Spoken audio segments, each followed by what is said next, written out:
लोकसभा चुनाव 2024 की सरगर्मी बहुत ज्यादा बढ़ गई है। प्रधानमंत्री नरेंद्र मोदी ने अब की बार 400 पार का नारा दिया है, लेकिन उनका ये नारा जमीन पर कितना कारगर साबित होगा, उदय इंडिया लगातार इसकी पड़ताल कर रहा है। हम भारत की उन लोकसभा सीटों की चर्चा कर रहे हैं जहां बेहद कांटे की टक्कर है। इस कड़ी में आज की सीट है बारामती, महाराष्ट्र का बारामती। नमस्कार, उदय इंडिया डिजिटल में स्वागत है आपका। मैं हूं अंशुमान आनंद। महाराष्ट्र का बारामती अंगूर और गन्ने की खेती के लिए प्रसिद्ध है।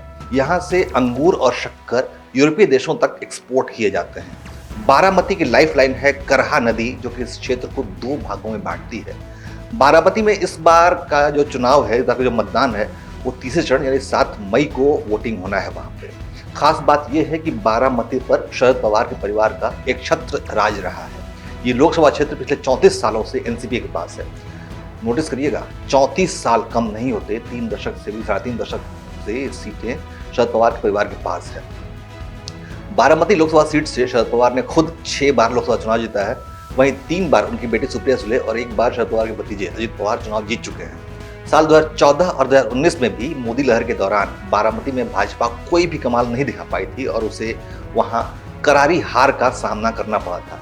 लेकिन इस बार का मामला थोड़ा पेचीदा है, क्योंकि इस बार शरद पवार के परिवार में फूट पड़ गई है। इसके बाद बारामती का किला जीतने के लिए ननद भौजाई यानी शरद पवार की बेटी सुप्रिया सुले और उनकी बहू यानी शरद पवार से बगावत करके अलग हुए अजित पवार की पत्नी सुनेत्रा पवार के बीच मुकाबला है। इसकी वजह से बारामती के मतदाताओं के लिए चुनाव चयन करना आसान नहीं होगा, क्योंकि दोनों तरफ ही पवार खानदान के उम्मीदवार मौजूद हैं।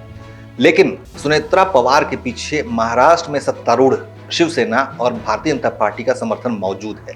ये समर्थन नामांकन के समय भी दिखाई दिया, जब महाराष्ट्र के मुख्यमंत्री एकनाथ शिंदे और उप मुख्यमंत्री देवेंद्र फडणवीस दोनों ही सुनेत्रा पवार के नामांकन के समय मौजूद दिखाई दिए। इन दोनों बड़े नेताओं की मौजूदगी से ही साफ पता चलता है कि भगवा खेमा बारामती का किला जीतने को लेकर कितना गंभीर है। वो इस सीट पर से शरद पवार का वर्चस्व खत्म करने के लिए बेताब है। वहीं सुप्रिया सुले को अपने पिता शरद पवार के साथ साथ कांग्रेस नेताओं का समर्थन भी हासिल है। बारामती में 70% ग्रामीण मतदाता हैं, जबकि 30% शहरी मतदाता हैं। 2019 में सुप्रिया सुले ने भाजपा के कंचन को 1.5 लाख वोटों से हराया था, जबकि 2014 में भी सुप्रिया 70,000 वोटों से जीती थी। बारामती में मराठा वोटरों का दबदबा है, जबकि 1 लाख मुस्लिम वोट हैं। मराठा वोटरों में देखें तो यहाँ पवार हो जाती है। पवार वोटरों की संख्या 70,000 है, जबकि गायकवाड़ वोटर 30,000 हैं। शिंदे वोटर्स 65,000 हैं। चौहान 25,000 वोटर हैं, जबकि इसके अलावा दूसरी जातियाँ हैं, यानी कि ब्राह्मण 80,000 हैं। अनुसूचित जाति के मतदाता 2.5 लाख हैं।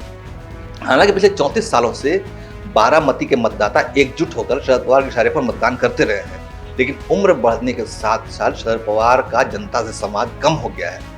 लेकिन इसके विरुद्ध देखें तो महाराष्ट्र के उप मुख्यमंत्री और वित्त मंत्री अजित पवार भी बारामती में कम मशहूर नहीं है। वो भी अपने चाचा इतने ही फेमस हैं। और खास बात यह है कि अजित पवार इसी इलाके से यानी बारामती से ही विधायक हैं। अजित पवार के लिए इस बार के लोकसभा चुनाव में अपनी पत्नी सुनीता पवार को जिताना प्रतिष्ठा का प्रश्न बन गया है, क्योंकि ऐसा करके ही वो भाजपा के सामने अपनी प्रतिबद्धता साबित कर पाएंगे। इसीलिए बारामती का किला जीतने के लिए अजित पवार जी जान से कोशिश कर रहे हैं, जिसे देखकर लगता है कि पिछले 34 सालों से अभेद्य रहे बारामती के किले में इस बार मोदी की सेना सेंध लगाने में सफल हो पाएगी। उदय इंडिया पर हम आपके लिए इसी प्रकार देश के उन सीटों का विश्लेषण लेकर आ रहे हैं जहां पर बेहद कांटे की टक्कर है। इस बारे में अपडेट हासिल करने के लिए आप उदय इंडिया डिजिटल को सब्सक्राइब करें और बेल आइकन दबाना कतई न भूलें। जय हिंद, जय भारत।